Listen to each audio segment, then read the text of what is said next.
In the name of Allah, who is most merciful and beneficent, अस्सलाम वालेकुम dear students. तो आज के लेक्चर में हम पढ़ेंगे रोल ऑफ इंटरमॉलिक्यूलर फोर्सेस। ये गैसेस वाले लेक्चर का के और लिक्विड के लेक्चर के एक बॉर्डर में लेक्चर है।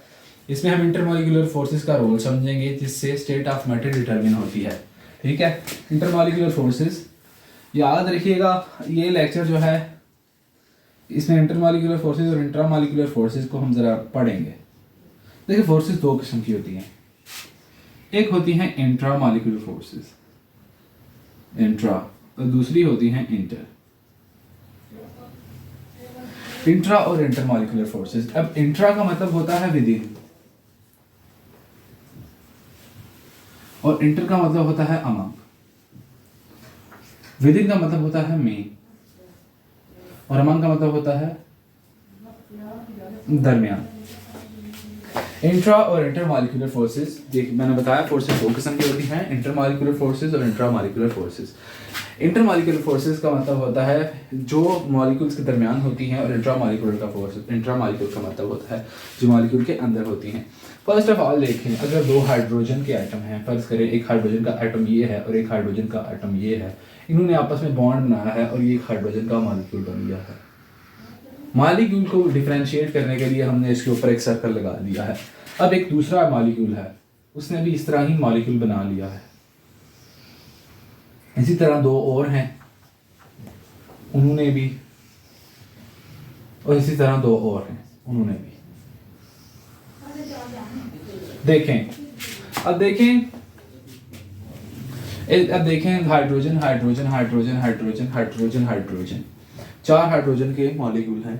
तो इसमें जो हाइड्रोजन दो आपस में बॉन्ड बनाया हुआ है, ये अगर एक मॉलिक्यूल को देखा जाए, ये चार मॉलिक्यूल है ना, इस मॉलिक्यूल में देखें जो हाइड्रोजन और हाइड्रोजन के दरमियान एक फोर्स है, ये वाली, ये तो है ना केमिकल बॉन्ड।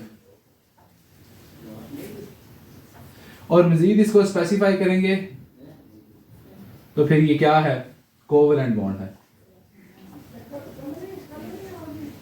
उससे भी ज्यादा मजीद स्पेसिफाई करेंगे, नॉन पोलर कोवलेंट बॉन्ड है। रोवल आर, ये फोर्स कौन सी है, इंट्रामॉलिक्यूलर।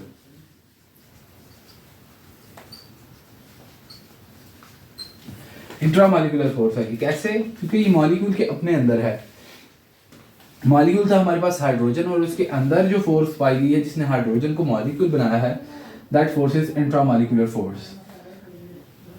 अगर इसी तरह ये भी इंट्रामॉलिक्यूलर फोर्स है, ये भी, ये वाला बॉन्ड भी, ये वाला बॉन्ड भी, बाई चांस अगर ऐसा हो कि दो हाइड्रोजन मॉलिक्यूल के दरमियान आपस में अट्रैक्शन क्रिएट हो गई, ये वाली, अगर ये दोनों एक दूसरे को अट्रैक्ट करना स्टार्ट कर रहे हैं, या ये इसको अट्रैक्ट करना स्टार्ट कर दे, या ये इनको एक दूसरे को अट्रैक्ट करना स्टार्ट कर दें, देन सच फोर्स जो है, जो कि मॉलिक्यूल के अपने दरमियान आ गई, ये इंटरमॉलिक्यूलर फोर्स है। इंटर मॉलिक्यूलर फोर्स, ये इंटरमॉलिक्यूलर फोर्स है। ये मैंने इंटरमॉलिक्यूलर फोर्स का कंसेप्ट आपको बताया है कि इंटरमॉलिक्यूलर इंट्रामॉलिक्यूलर में फोर्स में फ़र्क क्या है। फ़र्क मैंने आपको ये पहले भी समझाया था एक लेक्चर में। अब एक टेबल बनाऊंगा मैं, जिसमें थोड़ी सी डिफरेंशिएशन होगी इंट्रामॉलिक्यूलर फोर्सेस और इंटरमॉलिक्यूलर फोर्सेस में। इंटरमॉलिक्यूलर फोर्सेस, चलें इनके करैक्टर लिखते हैं पहले। देखें, ये एक तो पहली बात ये है कि ये विद इन मॉलिक्यूल है। Molecule with in he among है, मॉलिक्यूल के दरमियान है, में नहीं है, अमंग है। अगर हम तीन सॉलिड की स्टेट, लिक्विड मैटर की स्टेट्स की बात करें, जो कि पहली है गैसेस, दूसरी है लिक्विड और तीसरी है सॉलिड्स। तो गैसेस में क्या होता है कि मॉलिक्यूल्स आर फर्दर अपार्ट, एक दूसरे से दूर दूर होते हैं। लिक्विड में वो थोड़े से करीब होते हैं, थोड़े से अरेंज्ड होते हैं, मगर यह है कि फासले होते हैं इनमें। Whereas in case of solids, बहुत प्रिसाइसली अरेंज और एक दूसरे के बहुत करीब होते हैं। ऐसे ये डायग्राम आपकी बुक पर भी अवेलेबल है। इस तरह मॉलिक्यूल्स अरेंज हुए होते हैं, तो कोई स्पेस नहीं इनके अंदर होती। तो इन स्पेसेस की वजह से लिक्विड गैसेज जो हैं वो कंप्रेसिबल हैं, इनको कंप्रेस कर सकते हैं। लिक्विड को ज़रा कम कंप्रेस कर सकते हैं, और सॉलिड्स आर नॉन कंप्रेसिबल, आप इनको कंप्रेस नहीं कर सकते, यानी इनके अंदर वॉल्यूमेट्रिक स्ट्रेन नहीं आ सकती। फिर इंटरमॉलिक्यूलर फोर्सेस से क्या प्रॉपर्टीज डिटरमिन होती हैं? थर्मोडायनामिक्स।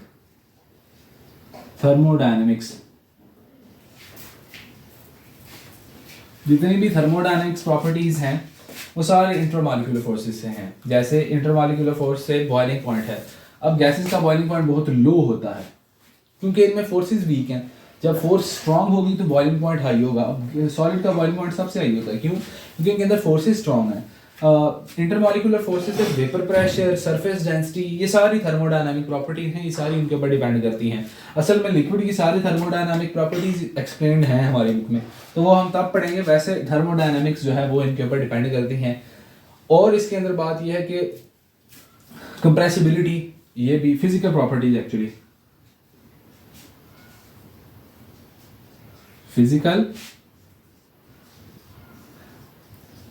प्रॉपर्टीज